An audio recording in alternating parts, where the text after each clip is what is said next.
nation can succeed that tolerates violence or the threat of violence as a method of political intimidation. Knock the crap out of them, would you? Seriously. Okay? Just knock the hell. I promise you, I will pay for the legal fees. Those engaged in the political arena must stop treating political opponents as being morally defective. They've become, frankly, too dangerous to govern. They've gone wacko. No one should carelessly compare political opponents to historical villains. I've been out hearing the left talking about all these things, fascism, Nazism on the right, and when you look at the actual history of how these things evolved, and when you actually look at that platform versus the platform of the modern left, you say, wait a minute, those two are really heavily aligned. There is one way to settle our disagreements. It's called peacefully at the ballot box. Get out and vote. Now, if you're going to vote Democrat, don't bother. A little back and forth there, punctuated by the president urging Americans not to vote. We highlight these things a lot. Donald Trump's ridiculous lies, his performance art, his utter lack of knowledge, his incitement of people's worst instincts. But today's different. This morning, America is different. Why? Because as Axios points out, pipe bombs sent to prominent Democrats were the worst terror-by-mail campaign of the post-9/11 era, and a wired manifestation of the nation's toxic politics. Why? Because as foreign policy analyst David Rothkopf says so clearly, the most extensive plot to kill senior U.S. government officials and prominent Americans in history took place. It targeted two former presidents, their families, cabinet officials, members of Congress, and the free press. The objective? Apparently, to snuff out the leading spokespeople for the views of the Democratic Party. It was an attack on reporters and on democracy itself. People will say you can't blame the president for something a twisted person would do. That is true. The president didn't pack those mail bombs. He didn't grind up the shards of glass intended to maim and kill. But he did something else. He undermined American values and dehumanized those who dare to question his conduct. He ginned up a type of feverish hysteria based on race and religion and political party, and it has the potential to lead to what we saw happen yesterday, and we don't even know if it's over. So before we dive into discussion and analysis, we want to set up exactly what went down yesterday. It was a chaotic day yesterday. Former President Barack Obama, former Democratic presidential nominee and Secretary of State Hillary Clinton, former Attorney General Eric Holder, former CIA Director John Brennan at CNN, Congresswoman Maxine Waters, and billionaire philanthropist George Soros targeted by bombs. Explosive devices were sent in manila envelopes with Democratic Congresswoman Debbie Wasserman Schultz listed as a bogus return address. Here is how it played out. A pipe bomb, like the one found in the mailbox of George Soros on Monday, was found Tuesday night near the New York home of Bill and Hillary Clinton. It was discovered by screeners who were reviewing mail sent to the former Secretary of State. Then, yesterday morning, a routine screening of President Obama's mail turned up another explosive device. It was intercepted before reaching his Washington home. A device also was addressed to former Attorney General Eric Holder. That package, according to law enforcement officials, was incorrectly addressed and wound up sent back to Wasserman Schultz's address, where it was then intercepted by the Secret Service. As we mentioned, the device addressed to Brennan, an NBC analyst, was sent to CNN's Time Warner building in the heart of New York City. It was discovered in the mailroom, the aftermath playing out live on television. These are no longer suspicious packages. The FBI is saying that they were rudimentary but functional. That means they were explosive devices. And to have projectiles, I mean, that's a, excuse me, that sounds like a fire alarm here. We'll keep you posted on that. But to have projectiles. We're going to jump in. There's a fire alarm here. You might have heard it in the background. We're going to find out what the latest is we'll be right back. At CNN. We're going to be right back. This is CNN Breaking News. And good morning. I'm Renee Marsh in Washington, D.C. We are following some developing breaking news. We can tell you at this hour, the Time Warner building in New York City has been evacuated. Jim and Poppy Harlow, who you saw anchoring, they had to evacuate the studio. So with a fire alarm going off in the background, the anchors continue reporting on the story out on the street until they could not any longer. They were forced out of the building. The anchors kept reporting on the street outside the Time Warner Center. New York City Mayor Bill de Blasio addressing reporters early yesterday afternoon. What we saw here today was an effort to terrorize. This clearly is an act of terror attempting to undermine our free press and leaders of this country through acts of violence. I want to make very clear that the people of New York City will not be intimidated. And it was confirmed last night that a second device addressed to Congresswoman Maxine Waters was found at a mail facility in Los Angeles. Earlier in the day, a similar device addressed to the Congresswoman was discovered at a Maryland mail facility. 3 senior law enforcement officials tell NBC News the devices were made of PVC pipe and contained a timer and powder from a pyrotechnic. X-rays also indicate the devices likely contain shrapnel, shards of glass inside. A senior law enforcement official tells NBC News the device addressed to John Brennan appears to contain a parody image of an ISIS flag with the inscription, "Get her done," taken from a meme that's been circulating in right-wing corners of the internet since 2014. The president addressed yesterday's events briefly at a previously scheduled event on opioids. The packages are being inspected by top explosive experts, and a major federal investigation is now underway. The full weight of our government is being deployed to conduct this investigation and bring those responsible for these despicable acts to justice. We will spare no resources or expense in this effort. And I just want to tell you that in these times, we have to unify.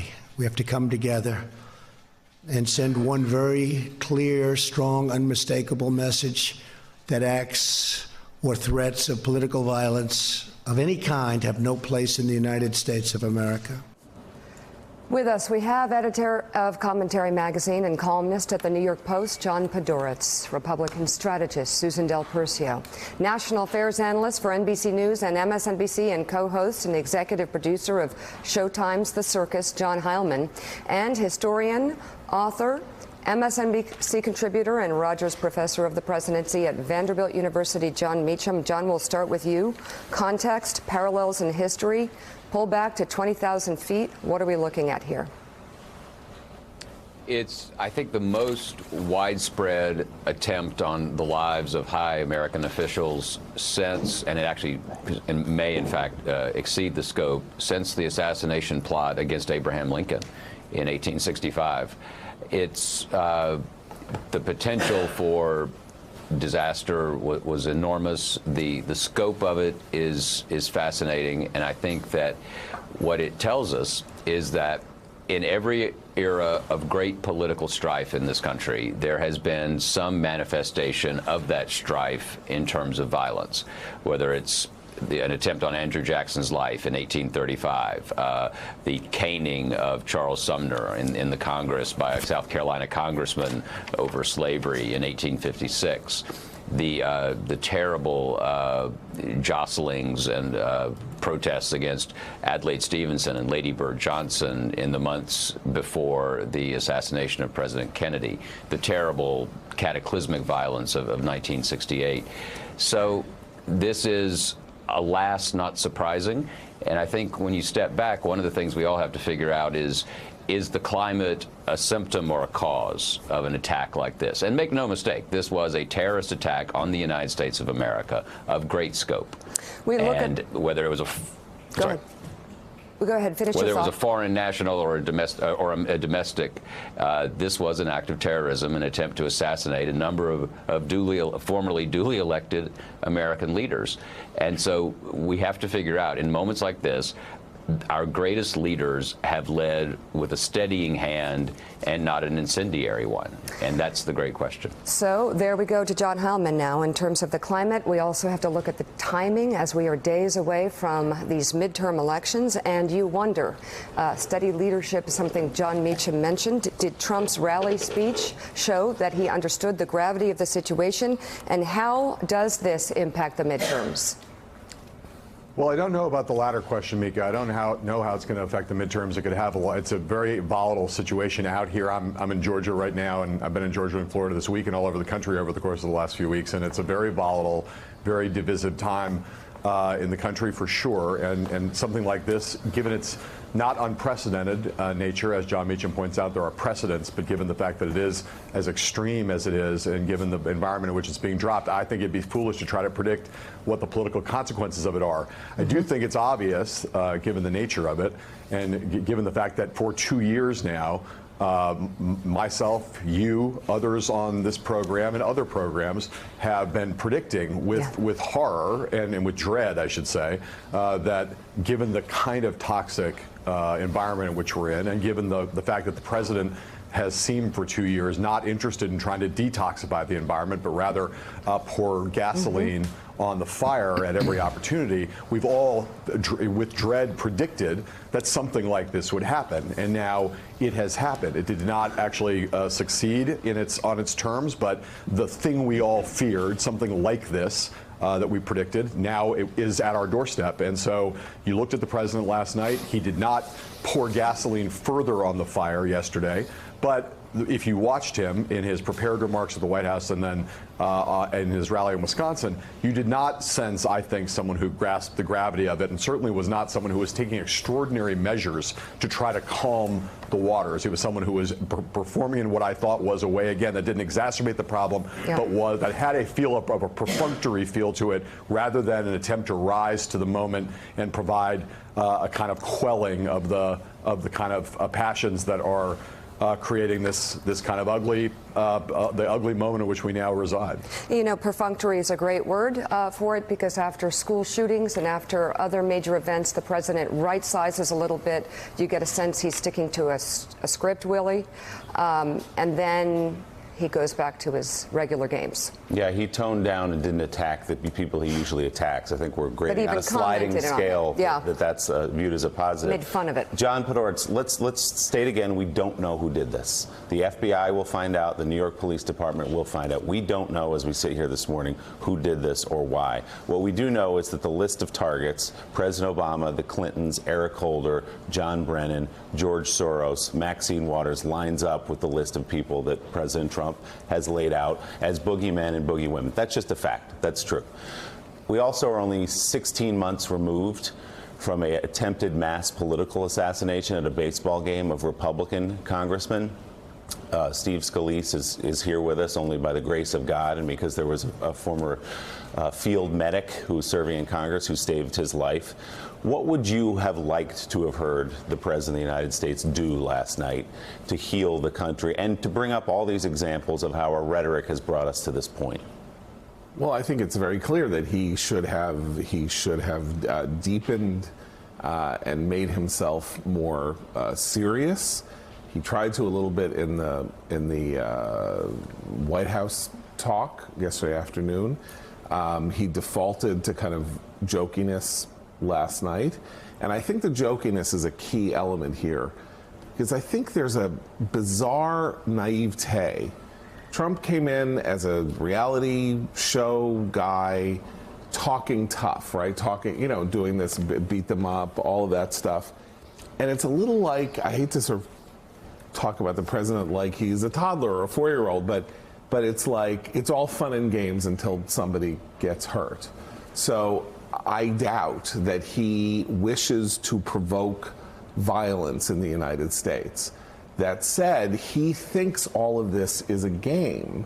And presidents before him tie themselves into knots, trying not to use words and say things and make phrases that will be misunderstood not only by their own people but across the world, right? So they get briefed by their aides who say, don't use this word, don't say that.